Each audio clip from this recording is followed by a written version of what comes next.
will hear a conversation between a psychiatrist in the medical centre of the college and a new student.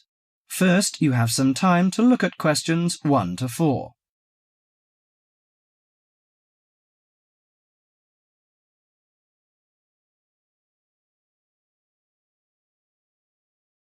Now listen carefully to the conversation and answer questions 1 to 4. Hello, sit down, please. Thank you. Now, you are a new patient, aren't you? Yes, that's right. OK, so I'd better get some basic details down first. Right, we'll start with your name. Martin Hansen. Do you spell that S-O-N or S-E-N? Hansen. OK, and you're a first-year student? Yes, I am.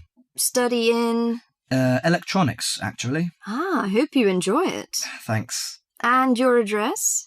2805 Hesperian Avenue, Hayward. 2805 and Hesperian. Yes, that's Hesperian. Hayward, Hayward. And your phone number? 734-246-55. 734-264-55. No, you got the 6 and the 4 the wrong way round. It's 246-55. Huh? Sorry, right. And, when were you born? The 15th of June, 1986. Here in New Zealand? No, I was born in Sydney.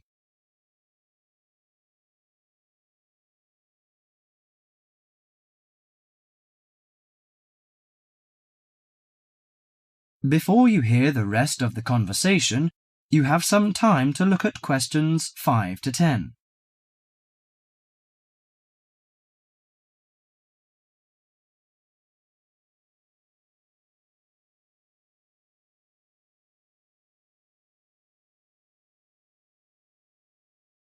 Now listen to the conversation and answer questions 5 to 10. Good. So, what's your problem? Well, frankly, I wonder whether it is a problem. I get the blues, and it lasts for quite a while. I don't know how to... Yes, we all feel sad or get the blues now and again. Generally, our sadness lessens in time, and with the support of friends. However, if the depression leads to difficulty in thinking and greatly disrupts your daily routine, it can be evidence of a psychiatric problem. What do you feel exactly? I always feel sad and worthless. I find it hard to fall asleep and wake up early in the morning. How long has it lasted? Nearly half a month. Do you feel fatigue or loss of energy? Or you may have lost interest or pleasure in usual activities? Yes, sometimes. At first I thought I could overcome it by myself, but I failed, and I'm so glad that you came here. It seems that you are suffering mild depression from your symptoms. Depression? Yes, I feel depressed sometimes. But why would I... Depression may occur as a result of biochemical changes in the body. Alcohol, amphetamines, cocaine, and LSD can bring on depression. Those who have a family history of depression usually have a greater risk of depression. Sometimes the worrying changes in life can lead to depression. I see. I had a really bad breakup of a love relationship. It makes me feel hopeless. Do you think I need some treatment? Yes. Antidepressant medications are often used to treat depression, if it is serious. But I don't suggest them at first because of the side effects. I suggest psychotherapy, which can give you support and help you regain control. So do I need to come here every day? No, I will arrange counselling sessions for you, which will last 12 to 20 weeks. You come here once or twice each week. The psychotherapy is directed at helping you gain insight and understanding about events in your life, which may have contributed to your depression. With growing insight, you can often learn more effective ways of coping with your feelings and changing your behaviour. What can I do to take care of myself? Well, at first you should do some physical exercises on a regular basis, at least 3 times a week. How is your food? Do you eat well? Yes, I think so. I eat at my homestay family. Good. Find a hobby or a positive recreational activity to participate in once or twice a week. I know it's difficult for you, though. When you feel it's hard to overcome the depression, come to the counselling session. Remember, ask for help if the load is too heavy to handle. Yes, I'll try. So, when will my counselling session begin? I'm going to arrange that for you. That is the end of part 1. You now have half a minute to check your answers.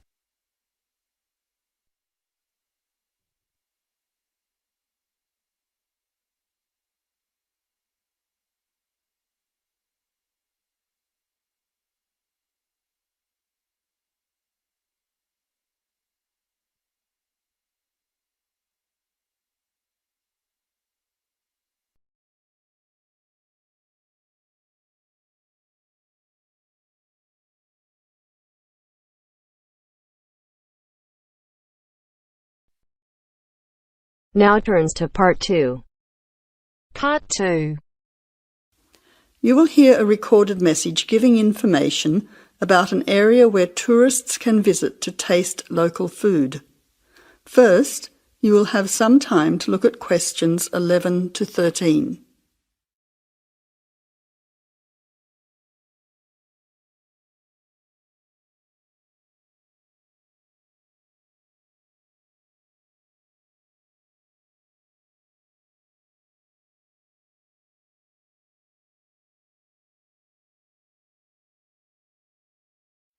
Now listen carefully to the first part of the message and answer questions 11 to 13. Welcome to the tourist information line for the Valley Food Trail. Here you will find many local food products for you to sample and buy. It is possible for you to spend as much or as little time as you want, but I suggest that you allow a full day for touring this area. Of course, there are many half-day tours available for those of you short on time. Now, it's quite a large area and stretches from Brookville to Ford Hill. For those of you unfamiliar with the area, that means that it is 10 kilometres to 35 kilometres from the city centre, or by car 15 minutes to the closest point, continuing to 55 minutes at its furthest point from the CBD. Of course, apart from food, there are many other places of interest in this area, including cafes and restaurants and galleries and studios. But I wouldn't recommend you go here to see parks and gardens. The other information lines will give you specific information related to these particular attractions. Before the final part of the message, you now have 20 seconds to look at questions 14 to 20.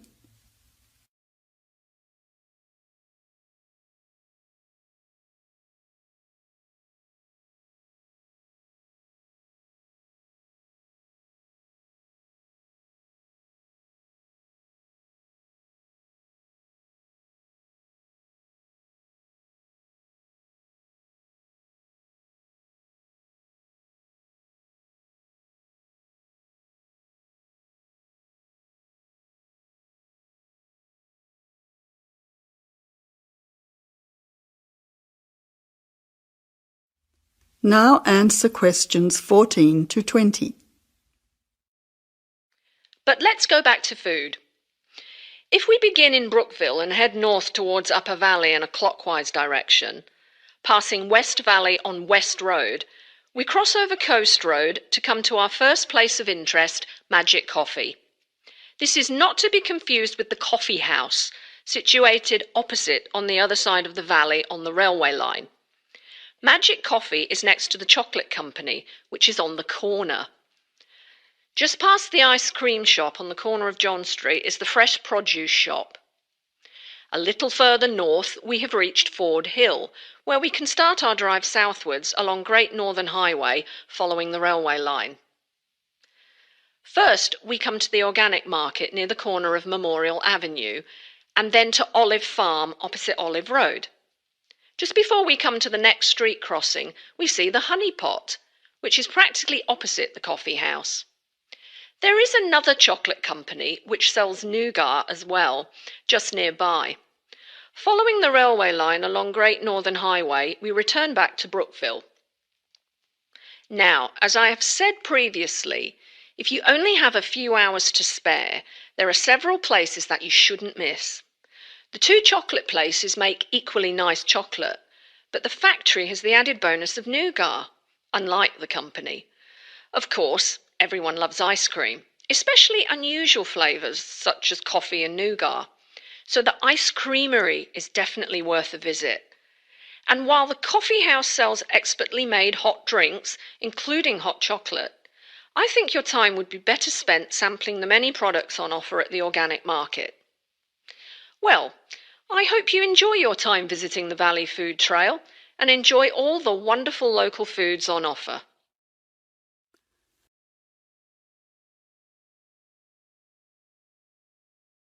That is the end of part 2. You now have half a minute to check your answers.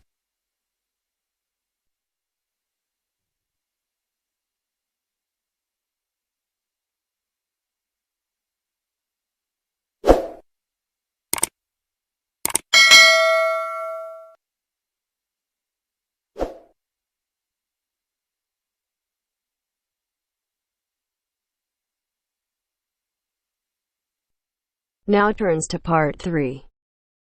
Part 3. You will hear two engineering students, a woman in her 6th year called Linda and a man in his 5th year called Matthew, discussing the benefits of student work placements. Before you listen, you have some time to look at questions 21 to 26.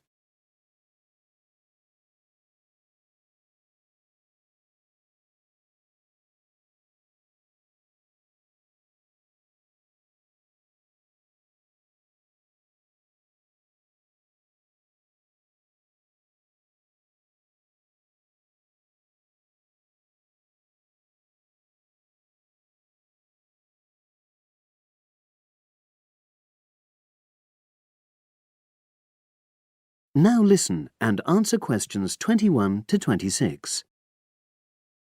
Hi, Linda. Can you spare a few minutes? Hello, Matthew. No problem. I just wanted to talk to you about temporary work placements. I've never really thought there was a good reason for doing one. I've got some savings, so I don't really need the money at the moment. But I've had an email from the university about a vacancy that looks quite interesting. You did a placement last year, didn't you? I did, yes. In my case, I wanted to find out if I was making the right career choice before I began applying for permanent jobs. I thought I wanted to work in car manufacturing, but I wasn't sure, so I applied to Toyota. What was the application process like? Lengthy. There were a lot of different parts to it. The dullest one was a psychometric test. You know, when you have to answer loads of questions about yourself. And you're trying to guess what's the best thing to say. Yes. Then there was an activity that we did in groups, which I found really fascinating. Engineers are renowned for being a bit unsociable, but I thought we made a great team. And we had an individual task too. We had to sort through various business documents and prioritize them. It was just like what you have to do as a student, really, just with different content. What exactly were you doing on the placement? I was helping to design some diagnostic software to identify any waste in the car assembly process. Do you mean waste of materials? No, time. Anything that can speed the process up helps to cut costs. How did the work placement compare to being a student? Was it hard work? Yes, it was. I'd had full-time work before. I've done various unskilled jobs during university holidays, and some of those involve long hours. So I thought I'd find it easy. I was wrong, though. I think when you're on placement, you're always trying to prove yourself. So you push yourself hard to succeed? Yes. But I got a lot of support from my employers. They were always helpful. And then, at the end of the placement, I was given formal feedback. Do you mean on your engineering ability? Well, no. I didn't really need that because we had team meetings every other day. And so I had the chance to discuss technical issues and ask about anything that wasn't clear. The evaluation was about general workplace things, like organizational ability, initiative, that sort of thing. I get the impression you think you benefited from the placement. Well, the best thing is that they've offered me a job for next year. Depending on my exam results, of course, but still. A permanent one? Yes. But apart from that, I learned so much. The industrial environment was much more demanding than the academic one, so my general skills improved, like time management, meeting deadlines. And on the technical side, I learned new software packages, like MS Project. Well, I think you've convinced me that work placements are worthwhile, but while you're here, can you give me advice on something else? Before you hear the rest of the conversation, you have some time to look at questions 27 to 30.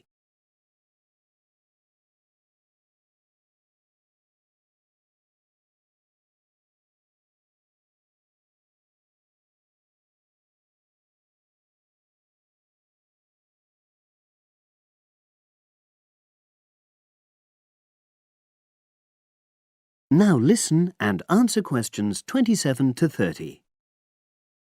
I'm about to make a start on the engineering materials module, and I've got a book list here. Can you have a quick look and tell me what you would recommend? That's if you can remember. Let's see. I do remember some of them. Yes, this one, The Science of Materials. I found the subject quite hard generally, but this book is very accessible, so it suited me. It doesn't cover everything, though. What about this one then, Materials Engineering? Oh, yes. I do remember that.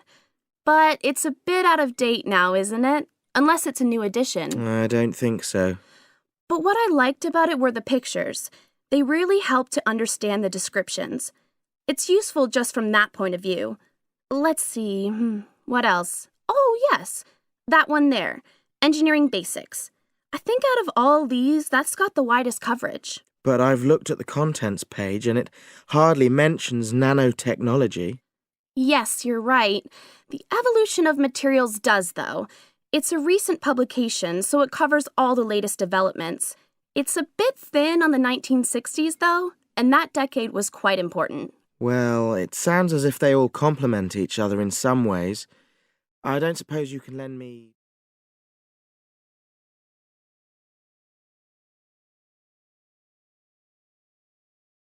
That is the end of part 3. You now have half a minute to check your answers.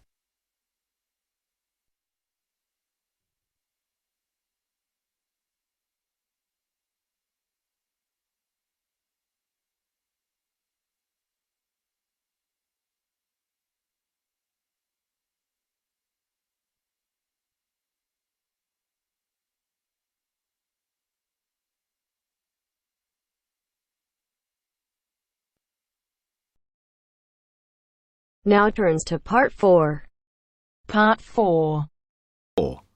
You will hear part of a lecture on the current and future use of mobile phones. You now have 30 seconds to read questions 31 to 35.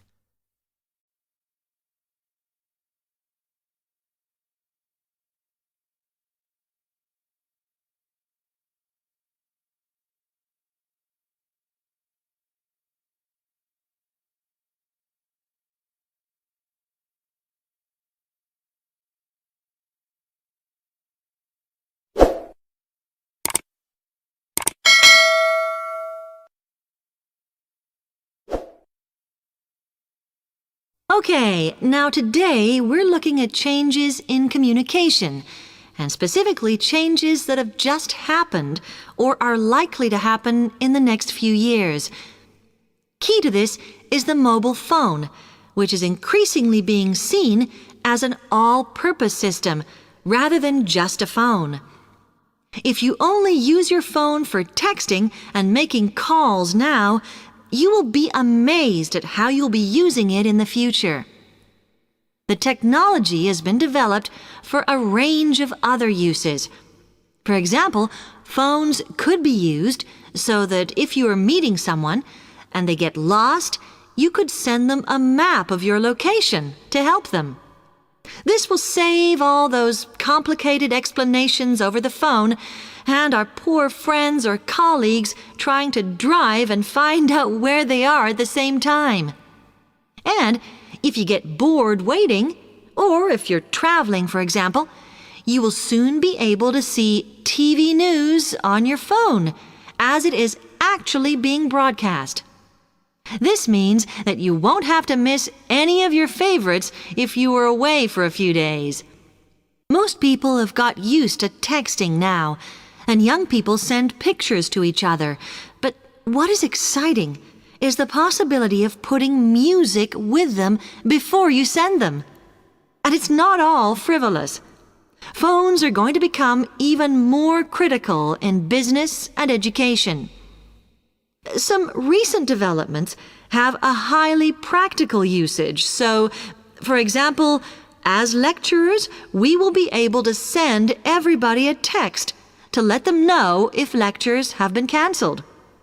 And the new phones could have a further use in education, as well as business, as they will enable us to go to any destination, such as when we are doing a field trip, for instance, and from there to send data directly to a computer so that we can access it when we get home. This means we will no longer be limited by what the phone can store. You now have 30 seconds to read questions 36 to 40.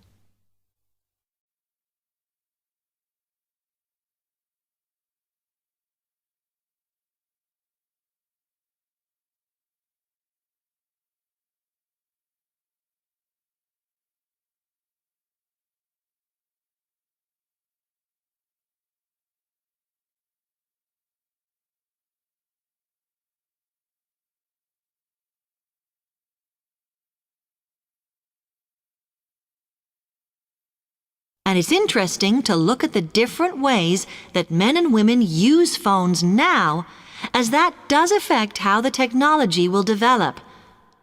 Some research has been done on how people use phones, and some of the results are surprising.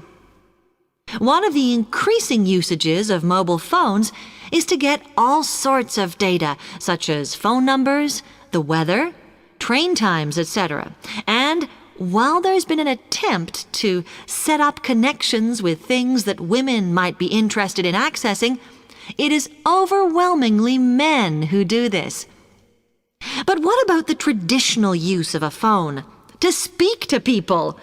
I suppose we would predict that it is mainly women who use phones as a method of contact for friends and family, but, in fact, the genders exploit this facility equally.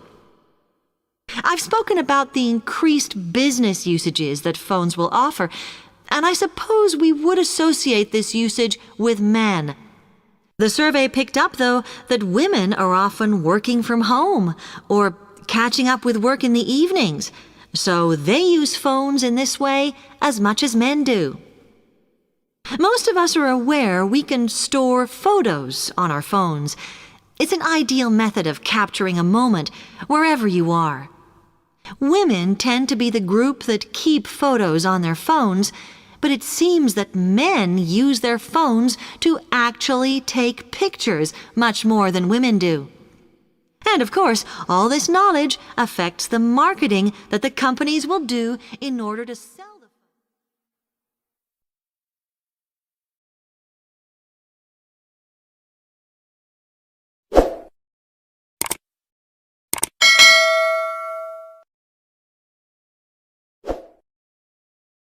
Thanks for watching. Here are other 2 videos. You can watch them as well. And if you haven't yet subscribed my channel, please subscribe it and hit the bell icon for my upcoming videos, and share these all videos among your friends.